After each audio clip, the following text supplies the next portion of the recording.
Tol, pasensya na ah. Alam kong mali yung ginawa ko. Dapat di ako nagsinungaling. Yun, Tol. Ako nga dapat humingi ng tawad sa'yo eh. Ako naman nung nagsinungaling 4 years ago eh, di ba? Kalimutan na natin yun. Focus na lang tayo sa goal natin. Oo nga, tsaka, eh, di ba, panindigan natin yung usapan natin na hindi tayo magpapasira sa kahit na sinong babae. Oo naman, Tol.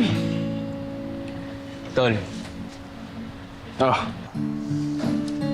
alam mo ba, Tol, kung bakit ko naisipang mag-business ng car wash natin? oh ano?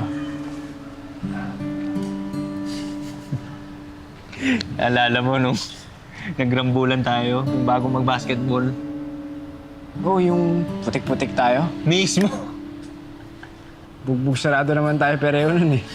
Sa bagay, sa bagay. Kaya yun, naisipan ko magtayo ng business kasi pumasok sa isip ko nung kapag nagkabati kami ni Timmy nito, nako, papalinis ko sa kanya yung kotse ko. Kasi di na natanggal eh. Gumasgas na eh. Di mo ba naman ang bola? Pinugbog mo ako eh. Sa bagay, Ay. at least yun yung naging paraan kung paano kumikita yung negosyo natin ngayon. City mo, no?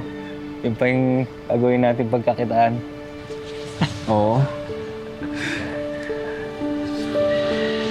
Ano? Tuloy na natin yung sumayan. Mukha nga. Tutuloy natin yun. Oh, Pero sa ngayon, pumutrip muna tayo, kumukulo na dyan. ayan ang gusto ko. Basta sagot mo ha. Ikaw na. Ikaw nga dapat bumawi. Napakakuripot mo talaga. O sige, ako na. Basta ayos na tayo ha. Oh. Oh ano? Ano? Yun lang? Sus! Baba. Oh. Baba. Naalala ko pa. Medyo patagal-tagal ito. Naalala ko pa. Tara. Hey. Hoy! Hey!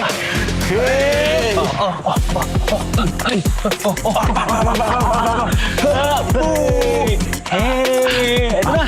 Eto na. Eto na lang. Ang bigat mo na. Kaya mo pa! Let's go! Yeah!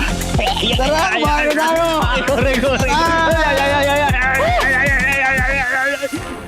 Traumatic optic neuropathy. Parehong nabulag ang dalawang mata ng anak ko dahil sa car accident. My son is a little bit hard to handle. Nakalimang palit na kaming helpers. Kakayanin ko po. Sabihan mo lang ako pag pwede na ako tumingin. Ay, ano ginagawa mo? Useless. Walang kwenta. Sir, huwag yung gawin niya. Kala niyo ba susukuan ko kayo ng ganon-ganon lang? Ibahin niyo po ako. Kasi ako, hindi ko po kayo susukuan.